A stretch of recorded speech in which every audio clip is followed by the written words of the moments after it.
Hi everyone again, this is Mike and we want to talk about layers in Photoshop. Layers is one of the more important aspects of using Photoshop when we start working with multiple images. When we want to try to bring an image over from one image to another, we're going to bring it over as a layer so we can have better control over that. And what I mean by better control, you can then move it around without affecting other parts of the image, which is excellent. So that's what we're going to take a look at and get a better understanding how to work with layers. So right now I have a couple images open and I'm going to concentrate over here on the right hand side, the layers panel.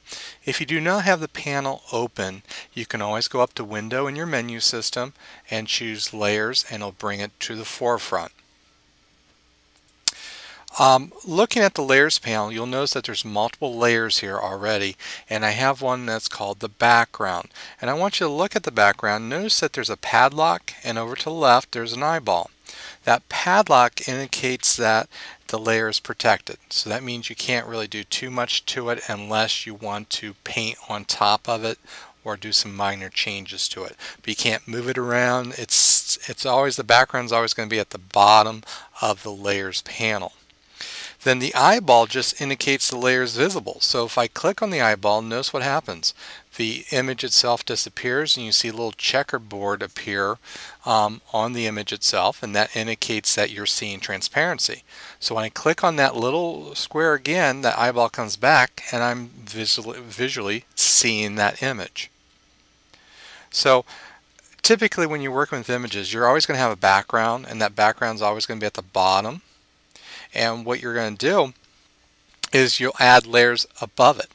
And as you can see here, we have a couple layers here. They have been named already, and I'm going to show you how to rename them as we go. One called paper texture, letters, shell, and then number 2. Notice that they are hidden right now, so if I click on one, it will appear. But right now we're going to keep it closed or hidden. I'm going to come over here to this other image up to the top. I have two images open, one called photo and one called 06 start.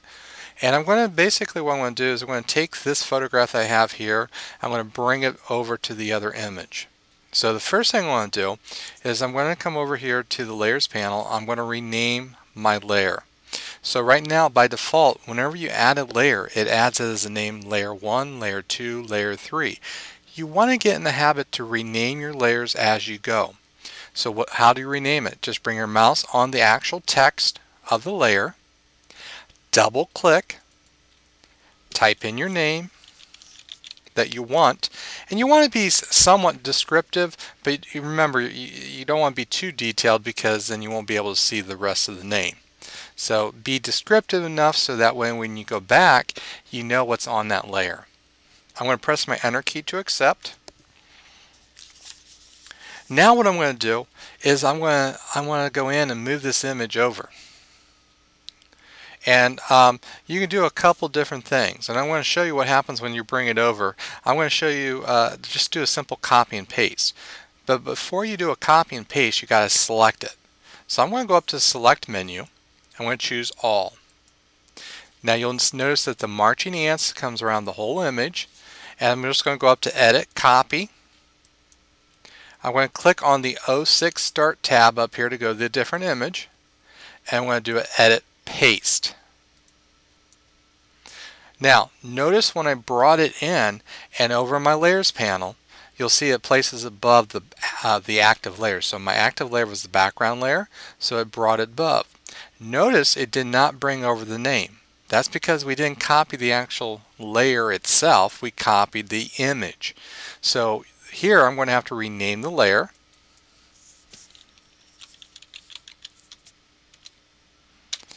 And again, I just double click on the text and it allows me to rename. So anytime you want to rename, just double click on the text, makes your life a lot easier.